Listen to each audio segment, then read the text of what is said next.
It's been a long day without you, my friend. And I tell you what about it when I see you again. We've come a long way from where we began.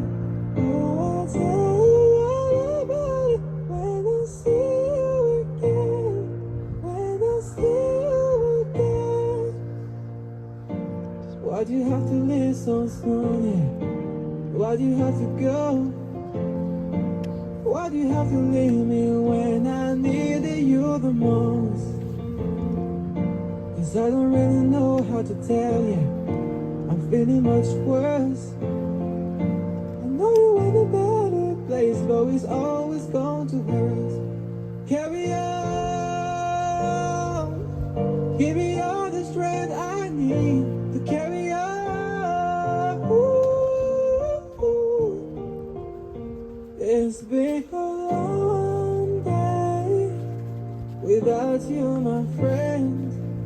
And I tell you what about it when I see you again. We've come a long way from where we began.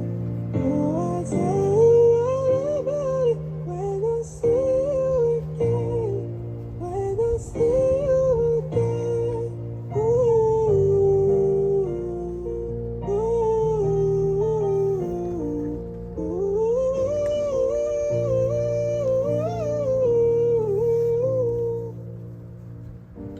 How do I breathe without you?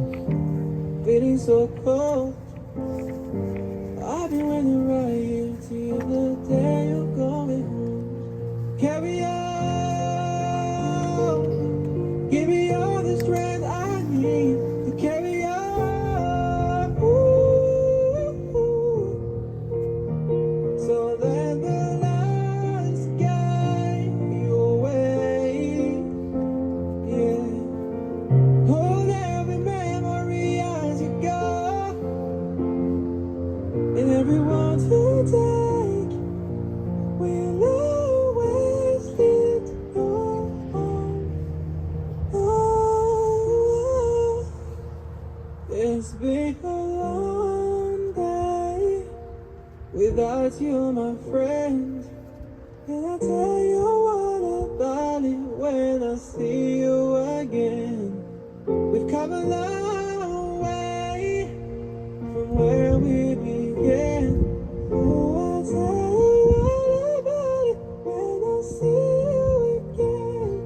When I see you again. Ooh,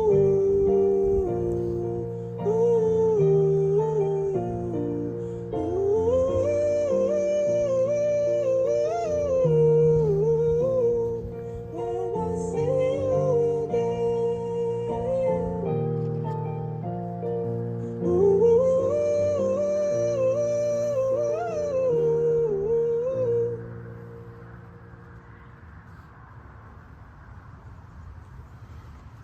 Today's service for Darrell is a very sad and emotional time for his family and friends. But it will also be a celebration of a life of a man highly respected in our community. We come together today here and on Livestream to say our final goodbye to Darrell, someone who has touched each of our lives in a profound way. We have a powerful sense of loss. When death occurs, it unites us in a way that perhaps no other human experience does. Each of you will have your own personal and fond memories of Darrell and the impact his life has had on yours. My name is Penny, and I am honoured to be the celebrant today. To Tina, Brianna, Jacob, Freddie, Vinny, Natalia, Jaden, Miles, and the Horton family, please know all our hearts ache for your loss, and we stand with you in your grief. We share this sorrow with you all, and we want you to know that you do not walk this path alone. We have profound grief. There can be no doubt that we have shed many tears, and we will shed many more. Our hearts are broken, and Darrell is going to be missed more than words will ever say. May Darrell's love be reflected in everyone that knew him and continue to live on through the warm memories and beautiful legacy for everyone here today. It is with gratitude that we now commit all these wonderful memories to be locked away in our hearts. We are incredibly grateful for the privilege of having shared life with you. But amidst our grief and loss, we are grateful, Darrell, for your love and gentleness. We have gratitude for all the things you have taught us in life. Your memory we will cherish. You leave with us the strength and pride to do what is right. And your memory will guide us, just as you did when you were by our side. We're truly grateful for the privilege of having shared our lives with you. We will remember you by our memories for as long as we live. Those we love don't go away. They walk beside us every day. Unseen, unheard, but always near. So loved, so missed, so dear. I have the honour today to read the eulogy.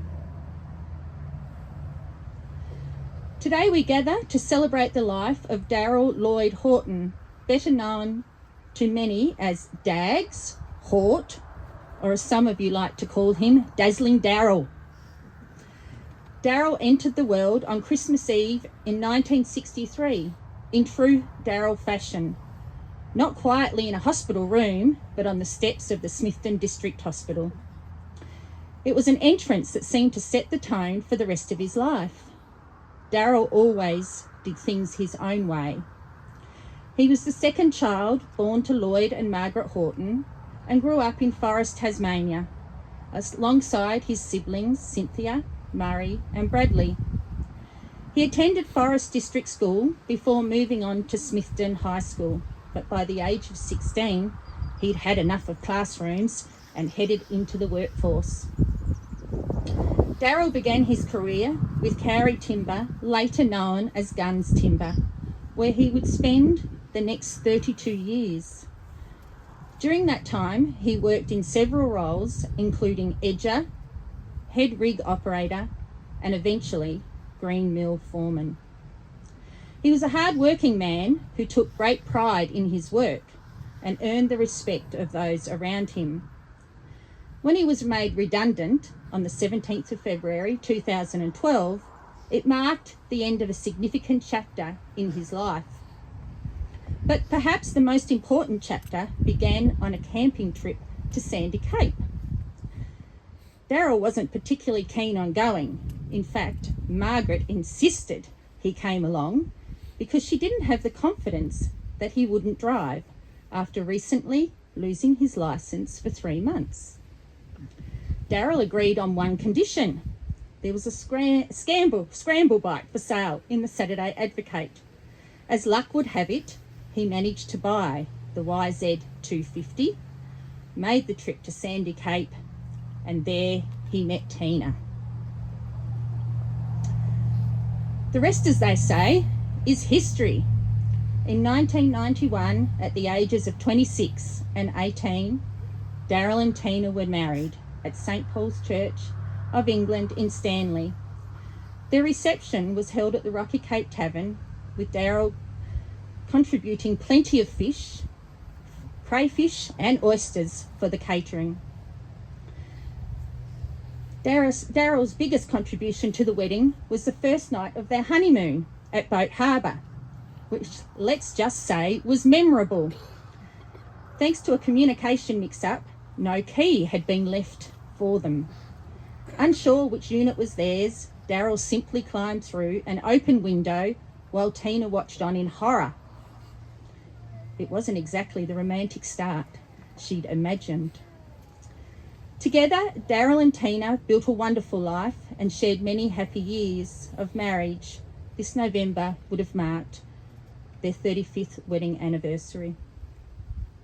In 1993, they bought their first home on King Street in Smithton. Bradley lived there with them for 4 years before Brianna arrived in 1997 and Natalia in 1999. In 2000, they moved to their home in Scotchtown, where they have remained ever since, where Darrell always seemed to have an odd cow or two wandering around. Like many people who suddenly found themselves looking for a new direction, Darrell tried a few different jobs before eventually settling into self-employment as a painter, a role that suited him well. But if there was one thing that rivaled his work ethic, it was his love of travel. Together with Tina and the family, he explored almost every corner of Australia over many trips. He always travelled overseas to Vietnam, Singapore, Bangkok, Thailand, and cruised through the South Pacific Islands. Closer to home, he rarely needed much encouragement to head across to Victoria for a weekend of horse racing, footy, or concert, going with mates. He never needed much to have a good time, just good company, a few laughs, and somewhere to tell a story. Wherever Darrell travelled, stories followed. There was the time he backed the rodeo into a tree at the Carnarvon Caravan Park, drowned the same rodeo in Nolan Brook, camped behind a pub and gate crashed a wake, partied until 4 a.m. with local Aboriginal community, going to bed in hope of attending the 6 a.m. Anzac service the following day. Everyone else managed to, but not Darrell. He just rocked up for breakfast afterwards. And then there were the shoes. Most people lose one shoe. Darrell somehow managed to lose 3 shoes from separate pairs, all because he forgot to shut the canopy window. If something unexpected was going to happen, chances are it would happen to Darrell, but those mishaps never bothered him. In fact, they usually became his favourite stories to tell, often growing just a little bit better with every retelling. These weren't just stories, they were classic Darrell moments. They reflected someone who embraced every opportunity, laughed at himself, and always made sure everyone else was laughing too. Darrell loved the simple things that brought him happiness: golf, diving for crayfish, travelling, spending time with mates, and never missing the chance for a good social gathering. He had a wonderful sense of humour and loved giving people a hard time. He was quick with a one-liner, loved stirring, and wasn't afraid to say exactly what it was on his mind. You never had to wonder where you stood with Darrell. Of course, alongside that humour was the fiery temper that those closest to him knew well. It never lasted long, and in many ways it was just another part of the personality everyone came to love. It simply wouldn't have been Dags without it. Then in March 2024 came one of the happiest moments of his life. His first grandchild, Freddie Armstrong, was born. Finally, a boy. Becoming Poppy was a role Darrell absolutely treasured. But only 6 months later, life changed dramatically when Darrell was diagnosed with cancer. As a family, we were devastated. On the 13th of November, Darrell underwent an 11-hour operation at St Vincent Hospital in Melbourne to remove a large tumour, followed by 33 radiation treatments. Like everything else life threw at him, he faced it head on. Returning home at the end of January, one of his proudest moments came only weeks later when he walked his daughter Natalia down the aisle. No amount of surgery, treatment or recovery was going to stop him from being there. Sadly, only 3 months into his recovery, Darrell learned the cancer had spread to the lining of his brain. From then on, he underwent chemotherapy every fortnight. Even during that incredibly difficult time, life continued to bring wonderful moments. In September 2025, his second grandson, Vinnie Armstrong, was born. Then in January, Miles Free completed the trio. Although his illness eventually prevented him from playing golf or diving for crayfish, Darrell never stopped enjoying life. Through every setback, Darrell remained remarkably positive. He faced his illness with incredible bravery, determination, and humour. Even after his diagnosis, Darrell refused to let cancer become his identity. He still wanted to spend time with his family, catch up with mates, head away when he could, share a laugh, and enjoy being Poppy, which brought him immense happiness. Darrell chose to focus on living, and that positivity was admired by everyone who knew him. He was quite simply a fighter. On the 18th of July, surrounded by the love of his family at the Smithton District Hospital, the very place where his remarkable story began, Darrell passed away.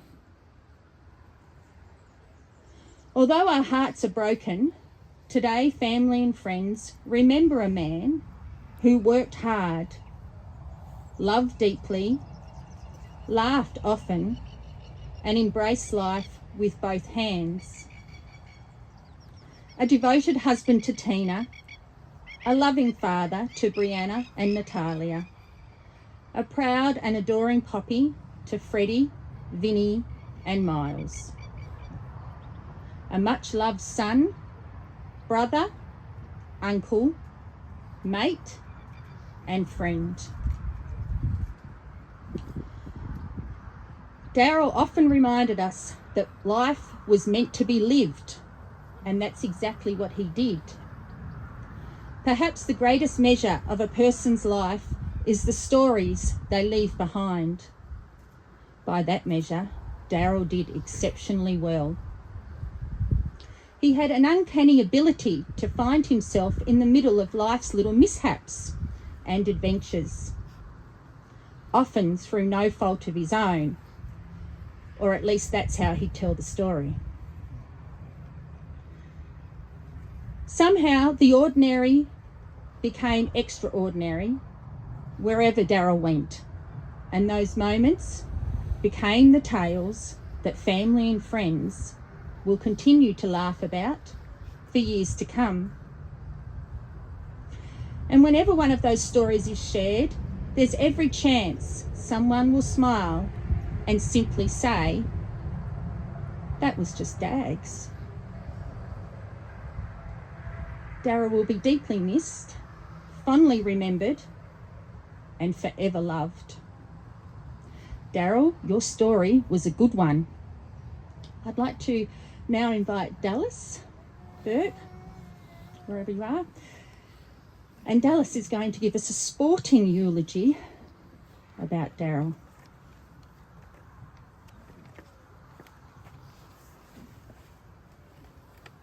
Thank you, Penny.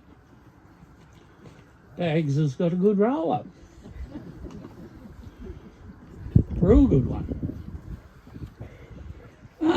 Just like to introduce myself, Dallas, brother-in-law to Darrell. Known him 50 years. Cynthia's got 49, but I reckon it was 50. He loved his sport. Really loved his sport. Football, golfing, diving for cray. I thought that's a hobby, but he made it a sport. He loved it.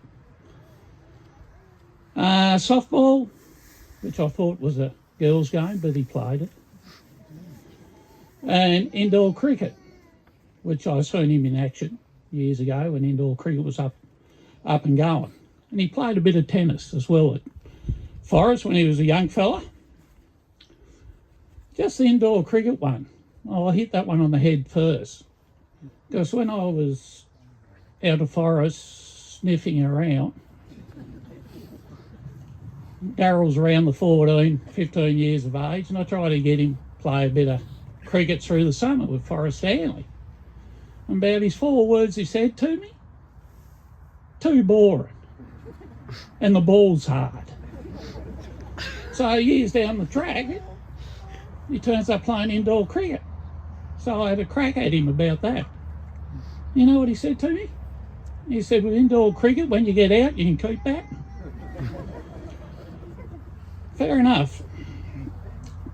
So he had 3 names, Darrell, as Penny touched on, Dags and Horton. Horton was his sporting football, his sport. Everyone called him Horton with his sport. So we'll start with his football. Started at Forest Stanley, underage, around the age of 14, 15, 1977. 1978, he was runner-up, the underage at Forest Stanley, runner-up to the premiers that year, which is a bit hard to believe because my father coached underage and Dad wouldn't have been real happy. That's Robbie Burke. And he kept on going right through, and the Saints come in 1980, but he played 80 at Forest Stanley, 81 he played in the seniors, 81 premiership side with Forest Stanley. That was played at Forest against Scotchtown. Then 82 onwards, he went to the big league. He went in town to Smitten Saints, and he played 137 games with Smitten, 7 seniors. That was from 82 to 89. 89, he only played a couple of games, start of that season. Decided to go for a ride on his Honda CB 1100, that is, 1100, 1100. With Spencer, they'd been working on a puncher, and they decided to head down the backline road and see if they got everything sorted out. And those went past Jocks Road, heading towards Cowshit Corner, what they used to call it. And that left-hand bend, the tyre popped again. So Darrell went skidding across on his arse into the apple trees. And Spencer pulled up and fought the worst, went over. And Darrell looked up at him, and he was more worried about the bike. Where was the bike? The bike was right beside him in the apple tree as well. So that knocked his football around that year because it took a fair bit of skin off the backside and everywhere. And then from 1994 onwards, with the motorbikes, he got into a bit of MRA, motorbike rallies. As you people out there would know what they are, which I've heard of them. And that, so with Wayne, his best mate, Jacko, and Donna, and Tina, and Horto, he was into that. He gave that a go. So he had where am I? Hang on. Yep.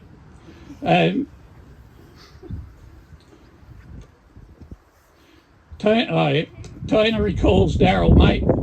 He had this bike, making it smick ho. And that for this rally, he put that much Mr. Sheen on the seat. Tina thought she was in a sidecar most of the time. She was slipping off the seat and around the corners. And Tina remembers the Hells Angels group stole their camping chairs. Jacko and Darrell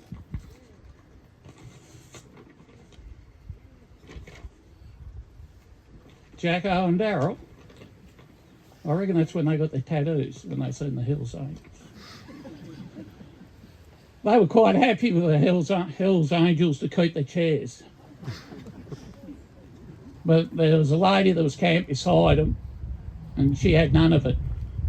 This strange lady went up to the Hills Angels and said, "Thank you for looking after me chairs, I need them back." And so she took them off and gave them back to Darrell and Jacko and Tina and Donna. So I still think that's when he got his tats, and he thought he can't beat them, join them. So after that, 1990 season, Tina was a Queen Quest for Forrest Stanley, so he went back to Forrest Stanley. He probably played 90, 91 at Forrest Stanley. And then golf. Golf started to take over. With his football side, before I get into the golf, he liked football, but I don't think he loved it. He really liked it, but Jesus, he loved golf. He really loved golf. He put in a lot of time, didn't he, Tony? A lot of practicing. And that, when he got into it, and what's named Trevor Medwin from Forest, he was giving him a fair helping hand on it too. Darrell used to go up there to the wreck at Forest, and he'd be just, smashing balls there for hours, he would be. And then he'd have to go and pick them up. And then he'd smash them again. But Trevor Medwin used to help him a lot up there. And that's so 91 official member of the Smithton Golf Club, reducing his handicap to 4 and then maintaining that level for years to come. After a few beers, he was usually off scratch. 1, 2, but I think he might have got down to 2 or 3. But I got 4 here. I think that's a bit hard on him. And he maintained that level for years. He set a course record at Smithton in November 1997 of 68, which held strong for 5 years. He was golf club champion on 5 occasions: 99, 2000, 2004, 2011, 2015. Which I used to have a go at him, because the club championships in golf, that's your grand final. And you just put that much work in it, and then club championships coming up the weekend. Darrell, you should be with a shark. Oh, I'm going diving. No, mate. No, you can do that when you retire and all that. You get your name up on the board, and people come in and tourists say, geez, that Horton was a good golfer. But he got it 5 times. And Jackie told us that in later years Darrell ditched her for crayfish when the weather was good, just like what I said. He just missed out another club championship. As told by the Smithton Country Club members, Darrell was a valued member of the pennant team, all pennant teams, Division 1 and all that, because of his determination to do well for the team and have a beer afterwards. No matter the opponent, he had success against some good golfers over the time. In 1996, he was playing in Division 1. Like many golfers, there was odd golf clubs thrown. That wouldn't be Dags, he wouldn't throw. Odd golf clubs thrown or broken. But Turner was always told the shaft snapped on their own. Members record Darrell's grand design ideas for the Smithton Golf Club, which would have posed quite a challenge. He did have some ideas, because I know when I used to have a beer or two with him, and thought he was a bit of Greg Norman doing a new course, and he could never convince anyone to put his plans into action. Jerry Humphreys, as everyone knows Jerry. Lasting thoughts of Darrell was both of them eagling the 18th hole at Bicheno Open Golf Club, using a 3-wood. this is Horton, not Jerry. Using 3 wood, he smashed the ball to within a foot of the hole, and the gallery on the balcony at Bicheno, a bit like Live Golf at Adelaide, they went apeshit. They went off their heads. In 1989, Darrell started documenting, that was a golf site. In 1989, Darrell started documenting his diving achievements over 35 years. Darrell has documented catching more than a handful of crays. I already caught more than a handful. Abalone shark. In his early years with the late Jack O. Wayne, and in recent years with his father-in-law Bruno, and son-in-law Jaden, that's you, Freezer, amongst some of his mates. Donna Jackson, Jack O's wife, remembers a lot of funny times out on the boat and early morning phone calls insisting the weather was okay to go out. There may have been the odd anchor thrown overboard on top of Jacko, which I could see Darrell doing that. And Darrell be in the boat saying, how come that anchor hasn't grabbed? Well, it's only Jacko swimming around, dragging the bloody boat. And around the ocean with Jacko rising to the surface with a few choice words to Darrell during his diving days. And this is Darrell all over. Just to finish off with, he was more than happy to share. Everything he caught, he'd share, and had his catches with friends and family, and the odd bugger beside him that never caught anything. He was that type of bloke. Because I know Cynthia used to go out and get a cray off him. I don't like cray, but he always had a cray in the freezer. So just to finish off, just on the sporting side of it, Darrell loved the social side of it. He loved the trips away with the golfers. And that to the Claremont Shields down Hobart when you used to go down there, and Joe used to drive, as Lyle and Troy and a few of them around here would know. Big weekends. And on the footy, like I say, he really liked footy, but geez, he liked the social side. Afterwards, he loved to have a beer once the Resi's finished, or the Saints had their discos years ago. Everything like that, and you just have a beer and a good yaffle. And rest in peace, Darrell. Gonna miss you. Thank you. Thank you, Dallas.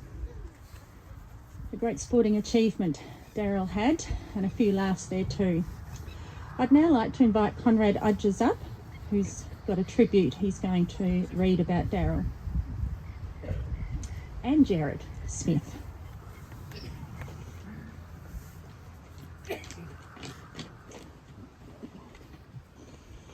So these are just some memories, mainly of holidaying and camping with Darrell.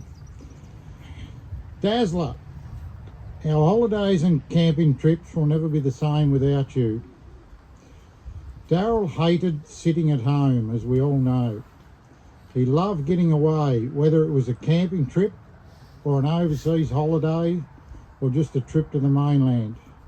We were lucky enough to share so many adventures with him and make some incredible memories. He had us laughing all the time and sometimes shaking our heads just as often. Camping trips. As we know, Darrell loved to chat.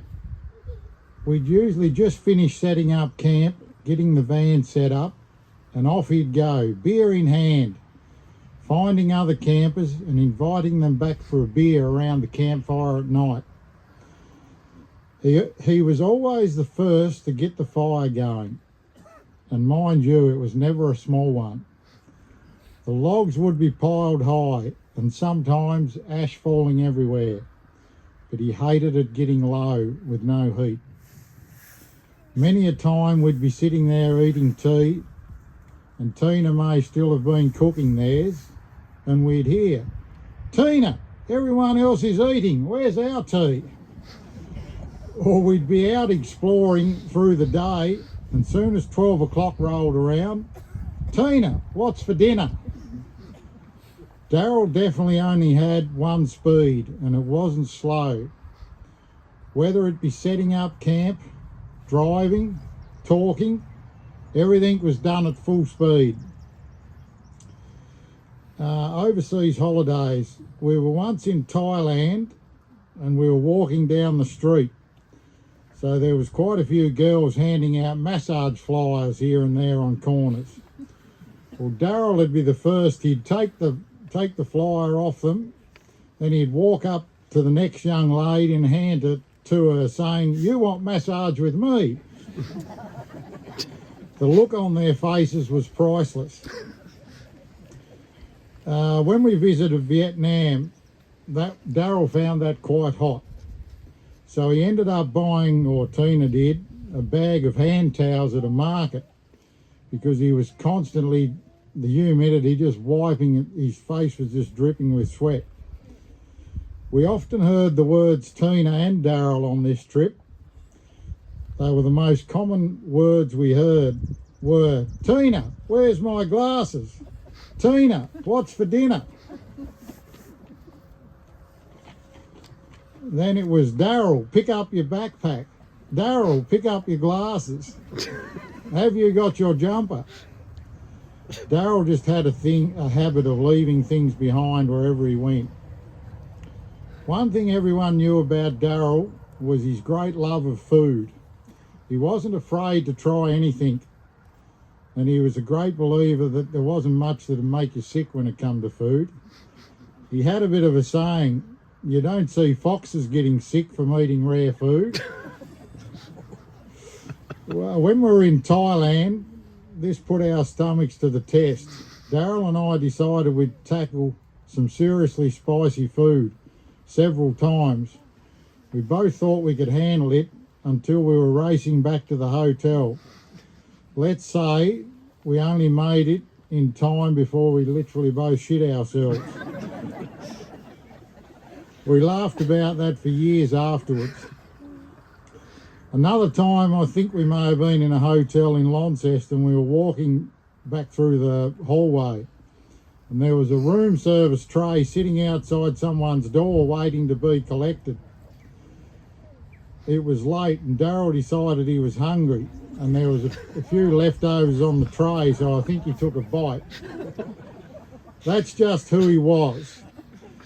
But behind all the jokes, Darrell was the sort of mate who'd do anything for you. If you needed a hand, he was there. That's the bloke we'll remember. Dazzler was one of a kind. Thank you for all the laughs, all the adventures, the great campfires, the holidays, and the memories we will treasure forever. You are our best mate, and life won't be the same without you. We'll miss your stories, your laugh, your love of food, and the way you made every trip an adventure. Rest easy, mate.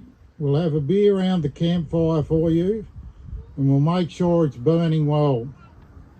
Rest in peace.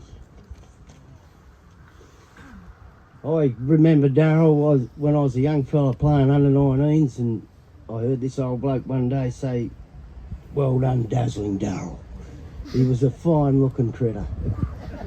And I'd done a lot of travelling with him and pulled him out of a few incidents, and he, like I said before, he always had his little bit of land, and I was a farmer and he wanted some cattle, so I had these beautiful vealers on these beef cows I had, and I took them off that day. He wanted them straight away, and I said, "Whatever you do, Darrell, make sure you lock them up for at least 2 days." Well, he would never listen to me. So he went home and let them out. 2 of them swam down the Duck River. Next thing, he's in there with them. He could have drowned. But yeah, I'm going to miss you, Darrell. I love travelling around with you, and I just wish I was half as good a golfer as you.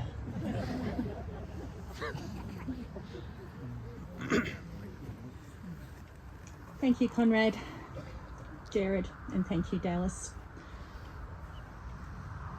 It's a sad time, but it's wonderful to hear some funny moments as well in Darrell's life. As we say our final goodbye, we feel grief for the loss of him and gratitude at the same time for the memories that we are fortunate enough to share with him. At times like this, we're reminded of the fragility of life. We will find comfort in Darrell's memory, Darrell's wisdom and kindness, and lessons learned with his wisdom and love that he has imparted on us. If I could please ask you to go to page 2 of the booklet, and at the bottom of page 2, below the carriers, there's a reading. I'll just allow a moment for everyone to find that. At the bottom of page 2, below the list of the carriers.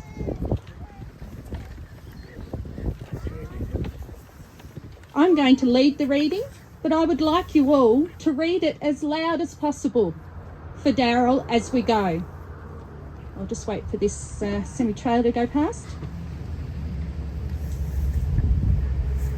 Okay, if we can all read it together. Darrell lived life on his own terms. We'll miss his laugh, his stories, his cheeky nature, and even his stubbornness. Life won't be quite the same without Darrell, but we're grateful for the memories, the laughs, and the love he gave us. He'll always be with us, in our hearts, in our stories, and in the moments that remind us of him. Thank you. We're now nearing the end of the service for Darrell. Natalia and Brianna have written some very special words that they would now like to read, and then we will have the committal for Darrell.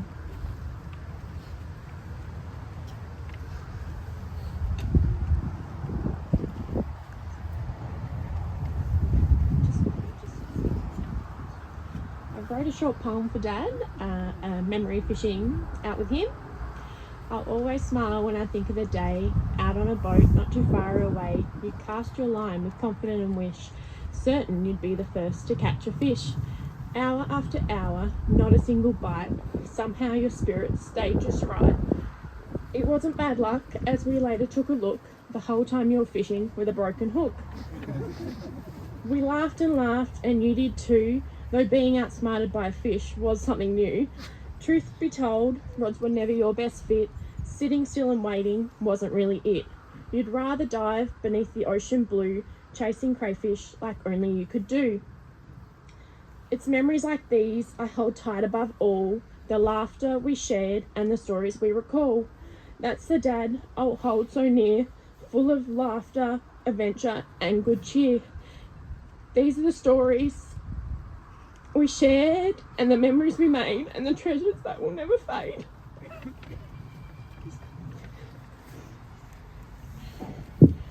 Firstly, on behalf of our family, we'd like to thank you for being here today to celebrate Dad's life.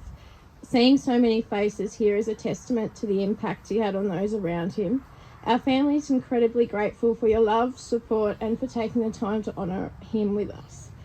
It's incredibly difficult to capture a lifetime in a few minutes, but if there was one thing that truly defined Dad, it was that he believed life was for living. He wasn't someone who stood still for long or waited for the perfect opportunity. If there was somewhere to go, something to do, or someone to visit, he was in. Holidays, spontaneous fishing trips, camping weekends, Dad never seemed to turn down an adventure. Dad always joked that he wanted boys. Instead, he got us 2 girls. Rather than changing what he loved doing, he simply brought us along. He took us golfing, although if I'm being honest, I think our main role was running through the swooping plovers, collecting the hundreds of balls he'd sprayed across the driving range.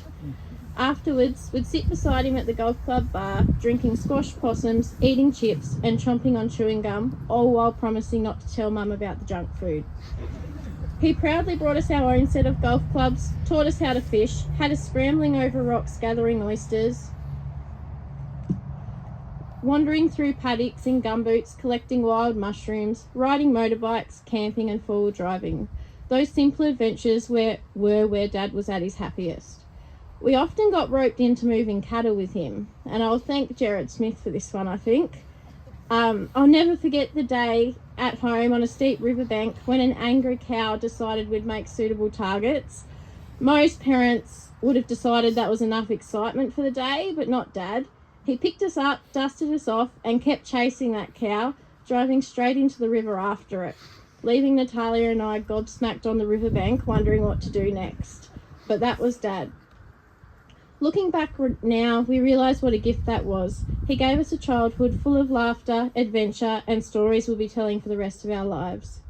One of our greatest heartbreaks is knowing that after always wanting boys, Dad finally got his 3 beautiful grandsons, the boys he'd always dreamed of. But he won't get the chance to watch them grow up.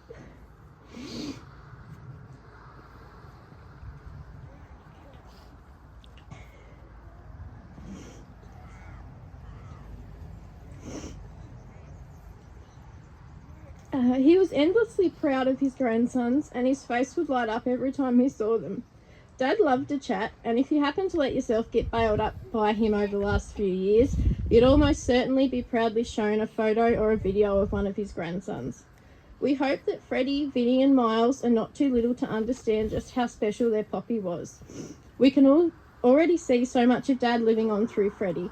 Not only does Freddie resemble his poppy, but he's inherited that same cheeky attitude, insatiable hunger, and that fiery Horton temper.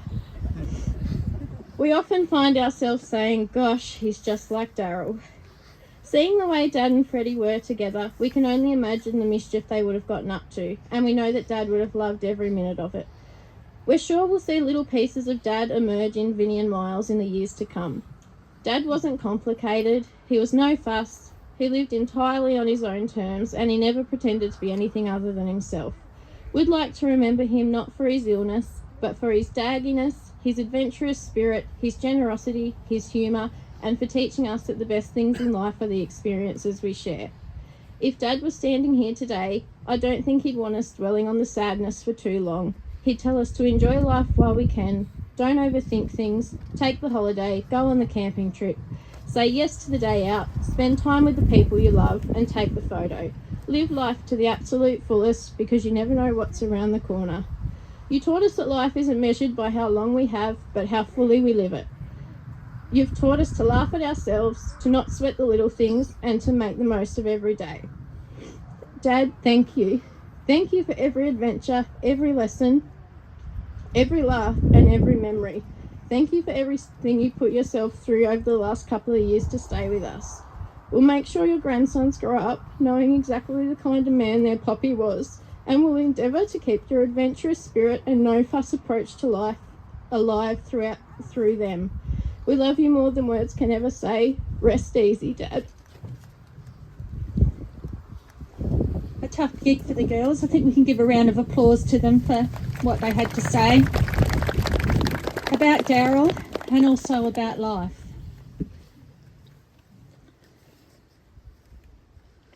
As we bid farewell to Darrell, we've celebrated his well-lived life with tears and some laughter. This will all give us strength to move forward. The final words for Darrell, the committal. We're glad that Darrell lived. We are glad that we saw his face and felt the pressure of his hand. We cherish the memory of these words and deeds and character.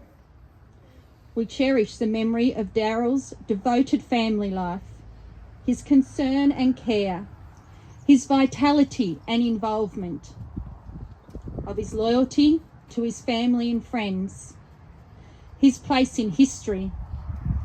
We cherish his friendship and most of all his love. We should resolve at moments like these that while we live, we will strive to make our living too of real worth and carry on Darrell's goodness to others. In the consciousness of work well done and a life well lived, we now leave Darrell in peace. While thinking of him, let us leave this place in quietness of spirit, conscious of the things that really matter in life, and resolve to live this way towards each other. Darrell, thank you for being you. May you rest in peace with the knowledge that our love goes with you. We are truly grateful for the privilege of having shared life with you. With love, we shall now leave you in peace. We're going to lower the casket just to ground level, and the immediate family are going to place the gum leaves and some golf balls and other items on the coffin. And then I'll ask the other mourners to come forward once the family's had their time, please.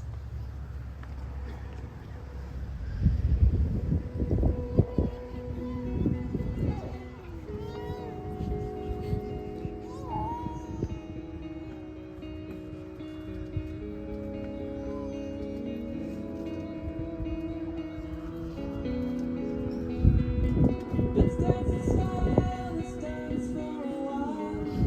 Heaven can wait, we're only watching the stars, hoping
I think of you when I think about forever. I hear a joke and I know you would have told it better. I think of you out of the blue when I'm watching a movie that you'd hate. You'd say it, you were never one to hesitate. You were always first in line, so why would it be different for heaven?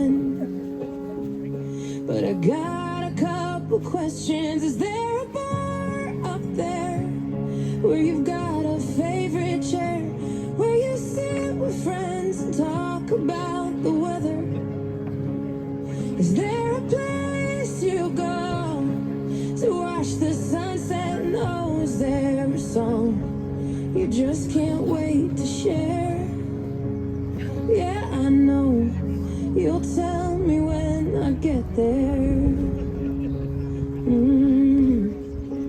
Do you think of me? Do you wish that I would slow down?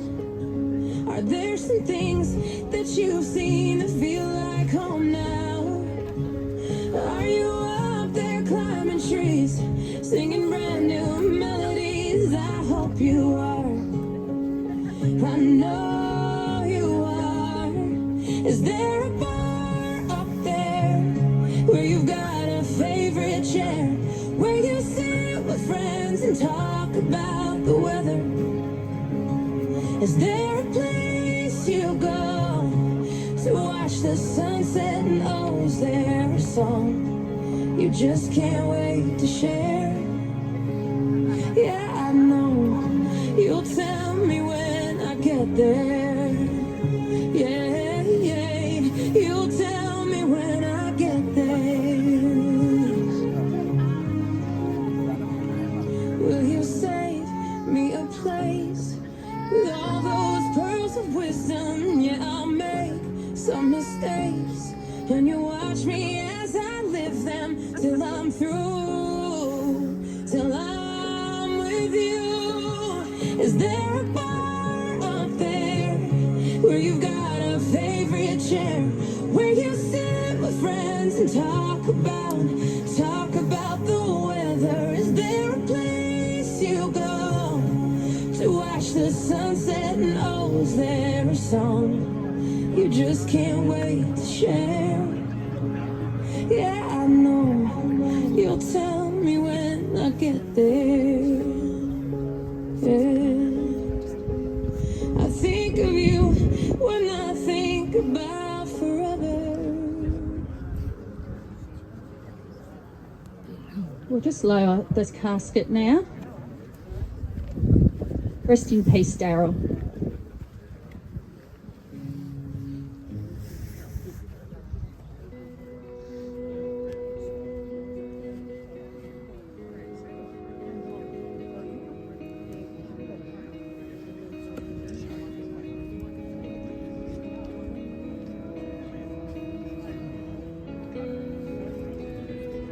Let's dance and show the stars for a while. Heaven can wait while we're watching the sky. Hoping for the best, but expecting the worst.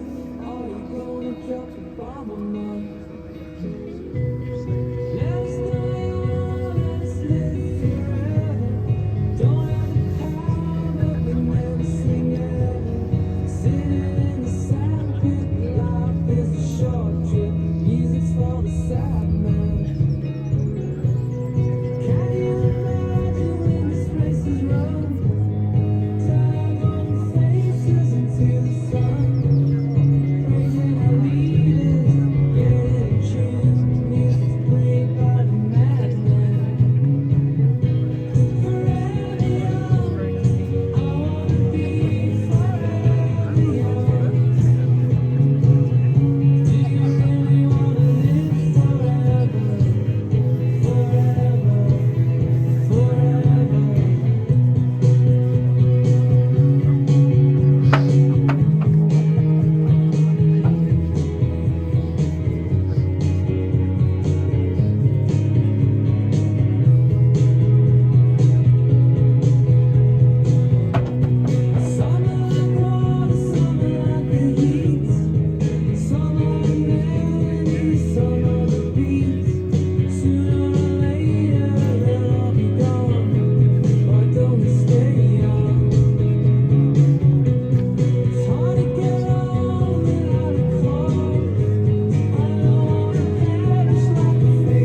love and respect that we bid Darrell farewell now, and may you find strength and support and in the love and memories you hold of him. Please follow the family back to the Smithton Golf Club for refreshments.